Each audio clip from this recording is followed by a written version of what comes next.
ಸರ್ವಶಕ್ತೇಕಂ ಸರ್ವದೈವಿ ಸುಪ್ರೇಷ್ಠಂ. ಈಗ ಎಲ್ಲಿ ಬಂತೀಗ?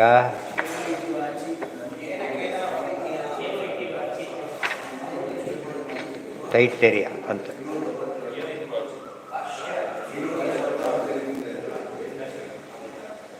ಆಗತಂ ನೇತಿ ಬ್ರೂಯಾತ್ ಅದೆಲ್ಲ ಆಯ್ತಾಗಿಲ್ಲ.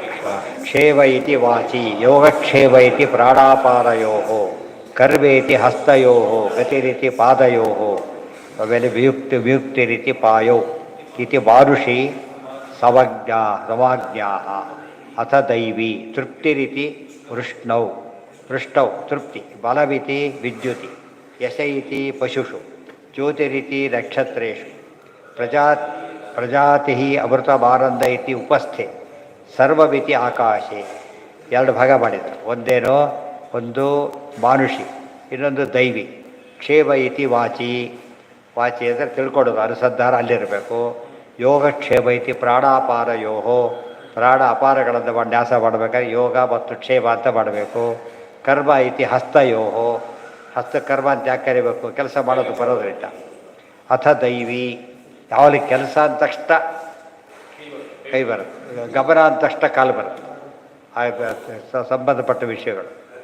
ಇದಿಷ್ಟು ದೈವಿ ಏನೀಗ ತೃಪ್ತಿ ರೀತಿ ವೃಷ್ಟೌ ವೃಷ್ಟಿಯಲ್ಲಿ ತೃಪ್ತಿ ಅಂತ ಬಡೆ ಬಂದಷ್ಟು ಖುಷಿಯಾಗಿಬಿಡುತ್ತೆ. ಇನ್ನು ಬಡೆ ಬಂದು ಬೆಳೆ ಬೆಳೆದು ತುಂಬ ಲಾಂಗ್ ಪ್ರೋಸೆಸ್ ಇದೆ.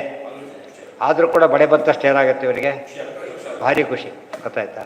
ಅಡಿಗೆ ಇಟ್ಟಿದ್ದು ನೋಡಿದ್ರೆ ಖುಷಿ ಆಗುತ್ತೆ. ಜಾಸ್ತಿ ದಿವಸ ಅಡಿಗೆ ಅವ್ರು ಬಂದಾದರೆ ಅರ್ಧ ಜೀವ ಬಂದಾಗ ಅವರೇ ಬಂದಿರೋ ಎಲ್ಲ ಪ್ರಾಬ್ಲಮ್. ಅದು ಎಲೆ ಆಗಿದೆ ಅದೆಲ್ಲ ಬಂದಿರೋ ಪ್ರಶ್ನೆ. ಬಂದ ಅಡಿಗೆವ್ರು ಬಂದ ಅಷ್ಟೇ.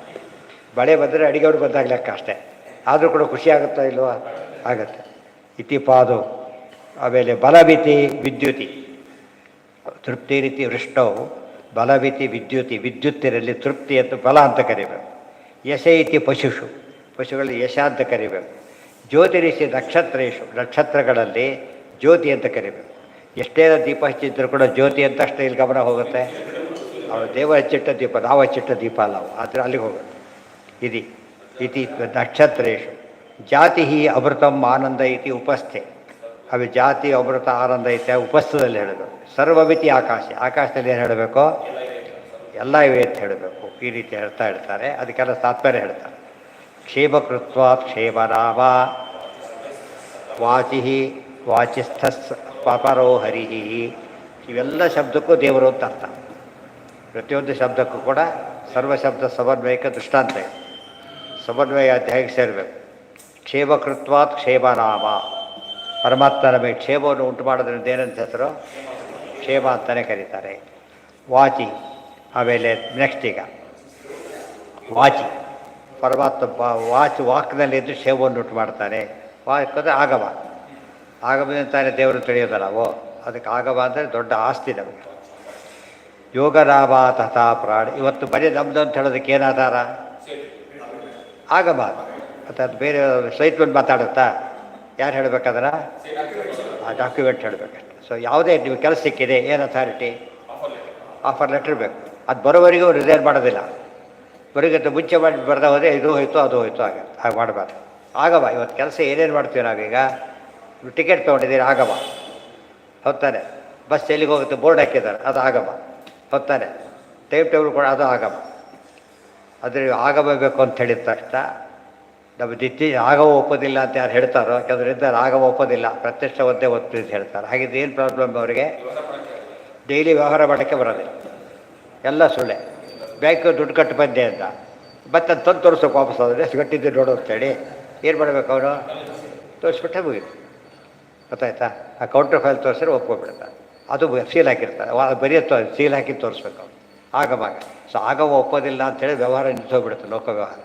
ಅವ್ರು ಆಗಮ ಒಪ್ಪೋದಿಲ್ಲ ಅಂತ ಎಲ್ಲೆಲ್ಲಿ ಹೇಳ್ತಾರೋ ಏನರ್ಥ ಅದಕ್ಕೆ? ವೇದ ಇತಿಹಾಸ ಪುರಾಣ ಒಪ್ಪೋದಿಲ್ಲ ಅಂತ ಅರ್ಥ. ಬಟ್ ಅದನ್ನೇ ಒಪ್ಪಬೇಕಾದ್ದು ಯಾವುದ್ರ ಬಗ್ಗೆ ತಿಳ್ಕೊಬೇಕಾದ್ರೆ ದೇವರು ಧರ್ಮ ಬದಲಾದ ಅತೀಂದ್ರಿಯ ಪದಾರ್ಥ ತಿಳ್ಕೊಬೇಕು ಅಂತಿದ್ರೆ ಯಾವುದನ್ನು ಒಪ್ಪಬೇಕು ನಾವು? ಬೇರೆ ಆಗಮ ಇಲ್ಲೇ ಇಲ್ಲ, ಒಂದೇ ಬೇರೆ ರೈಟ್ ಇಲ್ಲ. ವಿಷ್ಣು ಸಪ್ತರ್ಣೆ ಶುರುವಾಗೋದೇ ಅದರಿಂದ. ಯಾರು ಒಪ್ಪೋದಿಲ್ಲೋ ಅವರು ವಾದಿಗಳೇ ಆಗೋದಿಲ್ಲ. ನಾಸೌ ಸಮಯಿ ಅವರು ನಮ್ಮ ಇದಕ್ಕೆ ಸೇರೋದಿಲ್ಲ. ಫೀಸ್ ಕಟ್ಟೋದಿಲ್ಲ ಅಂತ ಕೇಳಿದರೆ ಅರ್ಥ ಅಡ್ಮಿಷನ್ ಇಲ್ಲ ಅಷ್ಟೇ.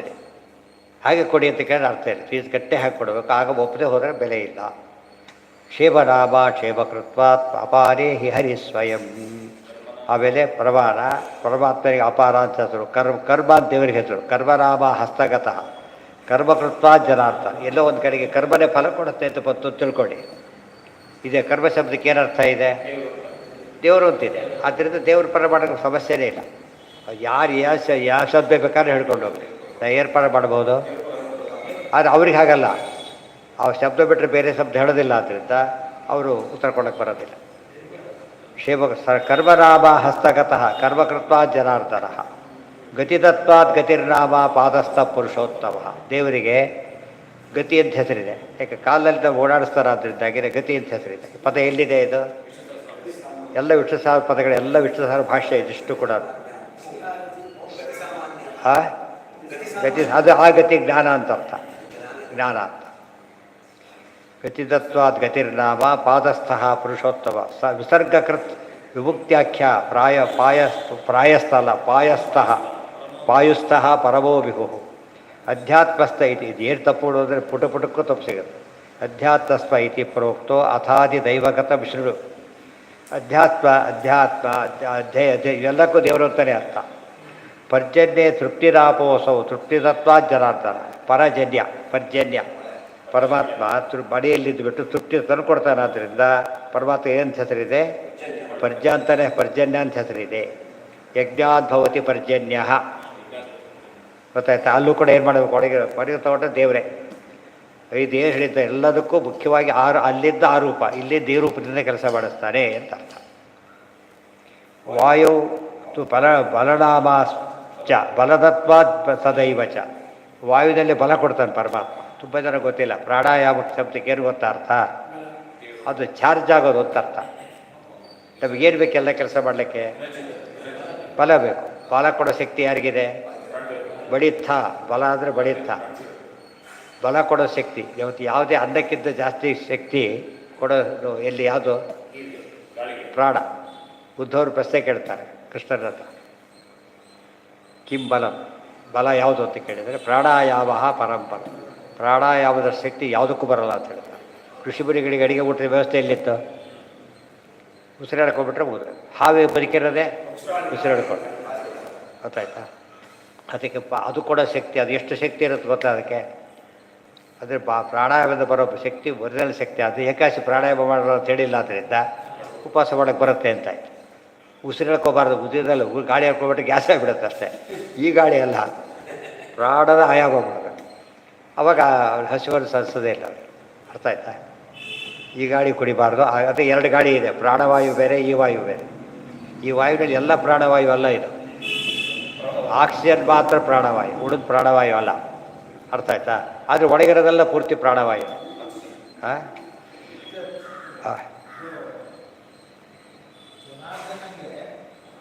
ಯಾವ್ದ?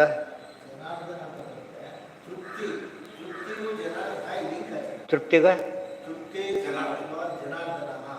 ಅಲ್ಲ, ಜನಾರ್ದನ ರೂಪದಿಂದ ಅದರಲ್ಲಿ ತೃಪ್ತಿ ಕೊಡ್ತಾರೆ ಅಂತ ಅರ್ಥ. ಜನಾರ್ದನ. ಜನ ಅಂದ್ರೇನು? ಜನನ. ಅರ್ಧನ ಹುಟ್ಟಿಲ್ಲತ್ತೆ ಮಾಡೋದು. ಪರ್ಮನೆಂಟ್ ಜಾಬ್ ಅಂತಷ್ಟು ಖುಷಿಯಾಗುತ್ತೆ ತಾನೆ. ಪರ್ಮನೆಂಟ್ ಜಾಬ್ ಒಳ್ಳೇದು, ಪರ್ಮನೆಂಟ್ ಅದಷ್ಟು ಖುಷಿಯಾಗುತ್ತೆ. ಅನೇಕ ಅರ್ಥ ಜನಾರ್ದನ ಶಬ್ದಕ್ಕೆ ಅನೇಕ ಅರ್ಥ. ತೃಪ್ತಿ ಯಾಕೆ ನೀವೇ ಹೇಳಿರೋಣಂತೆ? ಬಡೆ ಬರೋದು ದುಷ್ಟು ಕೊಟ್ಟರು ಅದೇ ತೃಪ್ತಿ ಆಗೋದು. ಯಾವಾಗ ಅಂದರೆ ಕೆಲಸ ಆಗತ್ತೆ ಅಂತೆಲ್ಲ ಅನಿಸುತ್ತವಾಗ ಏನಾಗುತ್ತೆ? ಬಟ್ ಜಡ ಪದಾರ್ಥದಿಂದ ಆಗುತ್ತೆ ಅನಿಸುತ್ತಾ? ಅವ್ರು ಬಂದರು. ಈಗ ಮೆಂಬರ್ ಬಂದ ಕೆಲಸ ಆಯಿತು. ಅವರು ಎಲ್ಲ ಇಟ್ಟೋಗಿದ್ದಾರೆ, ಪದಾರ್ಥ ಇಟ್ಟೋಗ್ಬಿಟ್ಟಿರ್ತಾರೆ. ಇಲ್ಲ, ಅದು ಬಂದ ತಕ್ಷಣ ಇದು ಕೆಲಸ ಆಯಿತು ಅಂತ ಹೇಳ್ತಾರೆ. ಅದಕ್ಕೆ ಚೇತನ. ಅರ್ಥ ಆಯ್ತಾ? ಅದು ಎಲ್ಲಿ ನಾವು ದೇವ್ರ ಹೆಸರು ಹೇಳ್ತೇವೋ ಅದು ವಸ್ತು ಜಡ ಫಸ್ಟ್ ಹೇಳಬೇಕು. ನಾವು ಕಾರ್ ಬಂತು ಅಂತಲೇ ಹೇಳಬೇಕು. ಬಟ್ ಒಳಗೆ ಬಂದವರು ಇವರು. ಅದೇ ರೀತಿಯಲ್ಲಿ ಕೆಲಸ ಆಯಿತು ಅಂತ ಹೇಳಬೇಕು. ಅದು ಬಂದವ್ರು ಮಾಡಿಕೊಡ್ತಾರೆ. ಅದು ಬರೀ ಕೈ ಬಂದ ಕೆಲಸ ಮಾಡೋಕ್ಕಾಗೋದಿಲ್ಲ. ಆ ರೀತಿಯಲ್ಲಿ ಜಡ ಪದಾರ್ಥ. ದೇರ್ಫೋರ್ ಎಲ್ಲ ಎಲ್ಲಿಗೆ ಎಂಡ್ ಮಾಡ್ತಾರೆ ಆಚಾರ್ಯರು? ದೇವರಿಗೆ ಎಂಡ್ ಮಾಡ್ತಾರೆ. ಉಳಿದವ್ರು ಎಂಡ್ ಮಾಡಲ್ಲ ಹಾಗೆ. ಹೌದು, ಅದು ಬೇರೆ. ಹೌದು. ಎಲ್ಲಿ ಸ್ಪೆಸಿಫಿಕ್ಕಾಗಿ ಹೇಳಿರೋದಿಲ್ಲ ಅದನ್ನೇ ತೊಗೋಬೇಕು. ಹೇಳಿದ್ದನ್ನೇ ತೊಗೋಬೇಕು. ಎಲ್ಲಿ ಹೇಳಿರೋದಿಲ್ಲ ಅಂಡರ್ಸ್ಟುಡ್ ಡೇಟಾ ಹಾಕಿಬಿಡ್ಬೋದು. ಇಂಥದ್ದು ಹೇಳಿದಾಗ ಅದೇ ಹಾಕಬಾರ್ದು, ಅದನ್ನೇ ತಗೋಬೇಕು. ಉದಾಹರಣೆಗೆ ತತ್ವನ್ಯಾಸ ಮಾಡ್ತೇವೆ ನಾವೀಗ. ಬರಸ್ ಏನಂತೆ, ಬರಸ್ ತತ್ವಕ್ಕೆ ಯಾರಿರೋದು? ರುದ್ರದೇವರು. ತತ್ವನ್ಯಾಸ ಹೇಳೋದಿಲ್ಲ. ಏನಂತ ಹೇಳ್ತೀವಿ ನಾವು? ಸ್ಕಂದೇಂದ್ರರು ಇವರೆಲ್ಲ. ಯಾಕೆ ಅಲ್ಲಿ ಹೇಳಬೇಕು ಅಂತ ಹೇಳಿದ್ದಾರೆ ಅದನ್ನು. ತತ್ವನ್ಯಾಸ ಅದನ್ನೇ ಹೇಳಿ, ಇದನ್ನು ಹೇಳಾಗಿಲ್ಲ ನಾವು. ಅವರೆಲ್ಲಿ ಬರ್ತಾರೆ ತತ್ವನ್ಯಾಸದಲ್ಲಿ? ಎರಡು ಶ್ರೇಷ್ಠ ರುದ್ರ ಎಲ್ಲಿ ಬರ್ತಾರೆ? ಅವರು ಬಿಟ್ಟಿಲ್ಲ. ಎಲ್ಲಿ ಬರ್ತಾರೆ? ಅಹಂಕಾರ ತತ್ವದಲ್ಲಿ ಬರ್ತಾರೆ. ಬೇರೆಯವ್ರು ಬಂದುಬಿಟ್ಟಿದ್ದಾರೆ ಆಗಲೇ ಅವರು. ಇಲ್ಲಿ ಇವರು ಬರ್ತಾರೆ. ಬೇರೆ ವಿಷಯ ಬಂದಾಗ ಬರಸಿ ರುದ್ರದೇವರುತ್ತಾರೆ ಹೇಳೋದು. ಇದರಲ್ಲಿ ಹಾಗಲ್ಲ. ಅದಕ್ಕೆ ಇದು ಬೇಕು. ಏನೋ ಅದಕ್ಕೆ ಸ್ಟಡಿ ಬೇಕು. ಒಂದೇ ಅಷ್ಟು ಸಿಂಪಲ್ ಆಗಿದೆ ಯೋಚನೆ ಇರಲಿಲ್ಲ. ಟೆಕ್ನಿಕಲಿ ಅದು ಉಪಯೋಗಿಸ್ಬೇಕಾದ್ರೆ ಇಂಥ ಜಾಗನೇ ಆಗಬೇಕು ಅಂತ ಹೇಳ್ಬಿಟ್ಟಿರ್ತಾರಲ್ಲ, ಅದೇ ಪುತ್ರನೇ ಕೊಡಬೇಕು. ಇದರ ತತ್ವನ್ಯಾಸ ಆಗೋದಿಲ್ಲ. ರುದ್ರದೇವರು ಅಲ್ಲ ಅಂತಲ್ಲ, ಶ್ರೇಷ್ಠರು ಕೂಡ ಹೌದು. ಸ್ಟಿಲ್ ಅಲ್ಲಿ ಮಾಡ್ಬೇಕಂತ ಅದೇ ಮಾಡಬೇಕು. ಎರಡಕ್ಕೂ ಬರ್ತಾರೆ. ಬಟ್ ತತ್ವನ್ಯಾಸಲ್ಲಿ ಇದೊಂದಕ್ಕೆ ಬರ್ತಾರೆ. ಅಹಂಕಾರದ ಮೇಲೆ ಬಂದುಬಿಡ್ತಾರೆ. ಇಲ್ಲ, ಇದಕ್ಕೆ ಬರೋದಿಲ್ಲ. ಹಾಂ, ಎರಡು ನೋಡ್ಕೊತಾರೆ. ಅವ್ರು 3 ಜನ ಎಲ್ಲ ನೋಡ್ಕೊತಾರೆ. ಇವರು ಅವಾಂತರನೇ ಮೇನ್ ಬಂದುಬಿಡ್ತಾರೆ. ಅಲ್ಲಿಗೆಲ್ಲಿ ನಾಳೆ ಕಂಟಿನ್ಯೂ ಮಾಡಿ.